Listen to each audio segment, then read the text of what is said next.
Hello and welcome to Meadow Bakery. In this video I'm going to show you how to bake this beautiful cake. It's an easy, simple cake for beginners and it has a few ingredients. So in my bowl I have some butter and oil. You can use all butter for it, but I like to mix it sometimes, which I am doing today. And then I add my sugar to it. And then how do you mix ingredients? You're a beginner, you want to learn how to mix ingredients. How do you do this? You can use a spatula or a wooden spoon, which has got a very similar effect, or an electric hand whisk. Okay, so it just depends what you have. If you don't have this, you're a beginner, you don't have much equipment, and you do not want to go out and buy anything expensive, you can just use spatula or wooden spoon. So here I've got my butter, oil and sugar. So I'm going to mix it. Make sure that your butter is soft.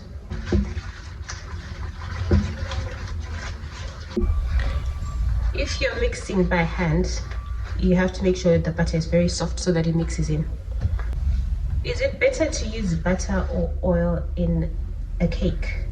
In this mixture I have butter and oil. There isn't really about one being better than the other. It just depends on the function that you need. I sometimes mix half oil and half butter in my recipe, which I have done for this cake that I'm baking. And oil is good in chocolate cakes when you get that nice fluffy texture. And butter has its uses. So it's not about being better than the other. And sometimes you can actually substitute butter for oil with the same amounts.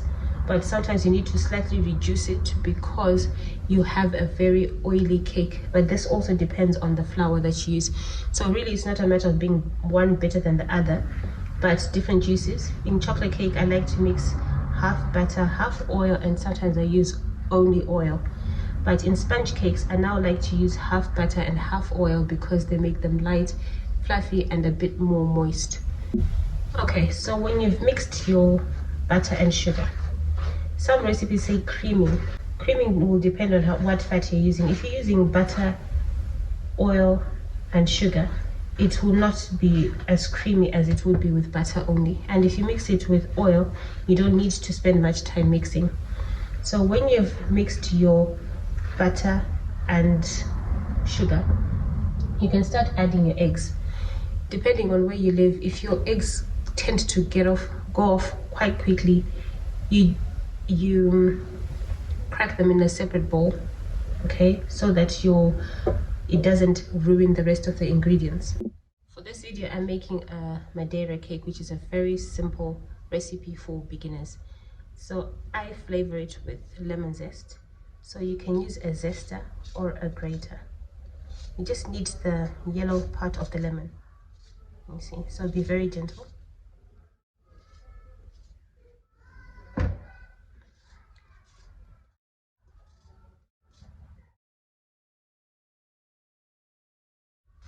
Lemon zest and orange zest are great for flavoring cakes. And they're also cheap and easy to get in a lot of places. It might be different where you are, but generally these are easy fruits to find. You can use only lemon, or in this case, like I'm doing, make a mixture of the lemon and orange.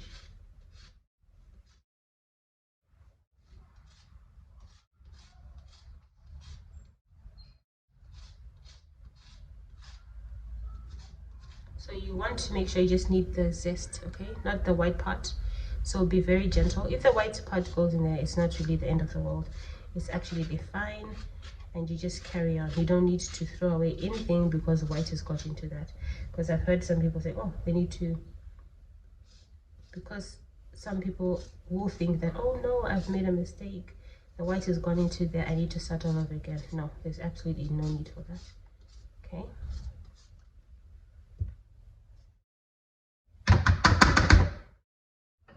And then mix it in.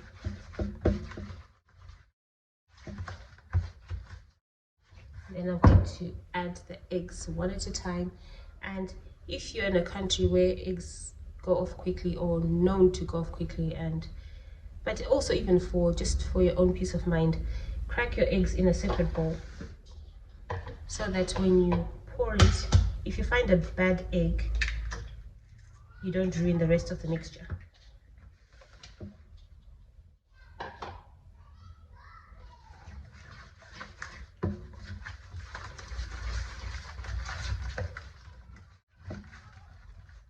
For this recipe, I need 3 eggs, so I've done the first one.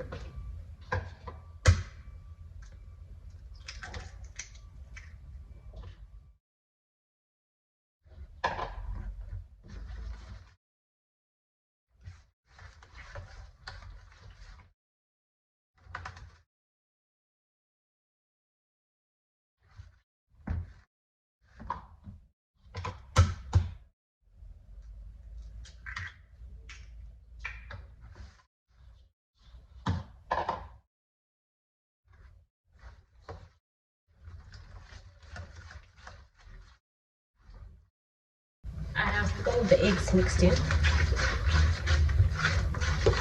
So finally I add in my flour, all in one go.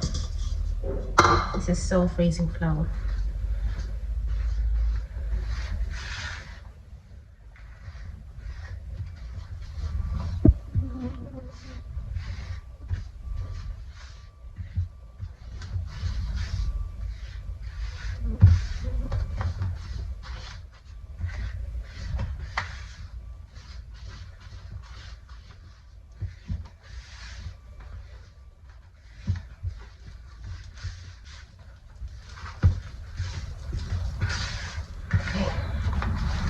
The mixture is fine and easily drops off the spoon like that, the spatula. You see that? Okay, that's a good texture. But if you ever find that your mixture is too thick at any time, you can add a little bit of milk, just a splash of milk, about a tablespoon or 2, and then you mix. I'm just adding it for illustration purposes. It's not going to ruin the cake. But if you ever find your mix is too thick, which shouldn't happen if the recipe is accurate, and this adding milk is part of the recipe. Okay, look at that. So now this mixture is ready to go in my cake tin. So with my cake tins, these are fixed bottom cake tin. Some of them have loose bottoms, which I don't like because sometimes they leak. But in this one, I then add some butter.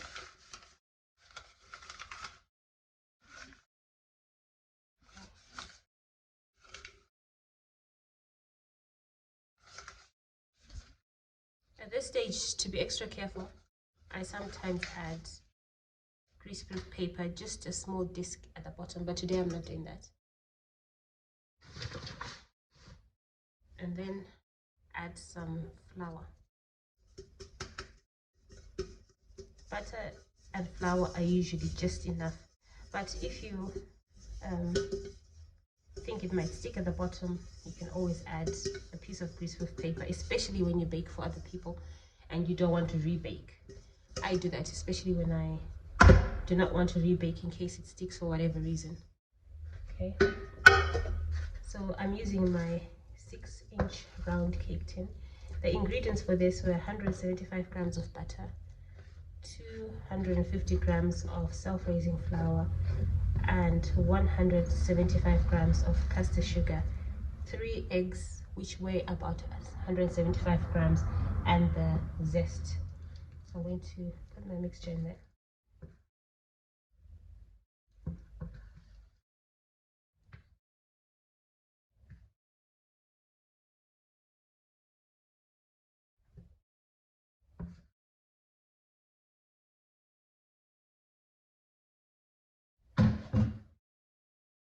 Level it out as best as you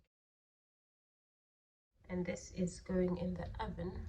Okay, now this is going in the oven at 180 degrees for about 40 minutes, 30 to 40 minutes, and then I'll get it out and show you what it looks like. But ovens differ, so if you've got a fan oven, you may need to reduce your temperature to about 160, 170, but you know your oven best. And okay, the cake is ready. To check if your cake is ready, you just insert a toothpick in the middle, or a cake tester. If it comes out clean with no batter, a crumb is okay, but if it's wet and sticky, then it's not ready. So this one's ready. I've left it in there for about 5 to 10 minutes, and now I'm going to flip it over. Look how easy it is to come out of the tin. So now I leave it to cool completely. You can leave it this way or flip it back this way. So I'm going to flip it and leave it to cool completely. Then I'll cut it and show you what it looks like inside. The cake is cooled down. I'm going to dust some icing sugar on top.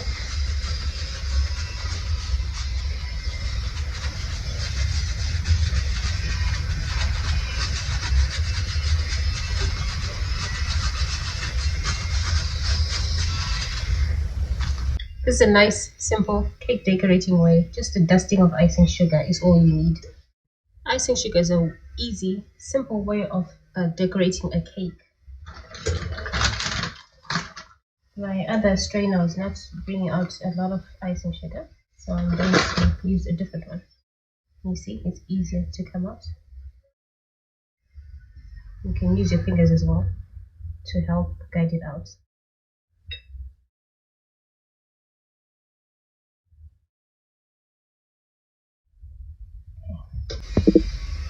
Now I'm going to cut a slice and show you what it looks like inside.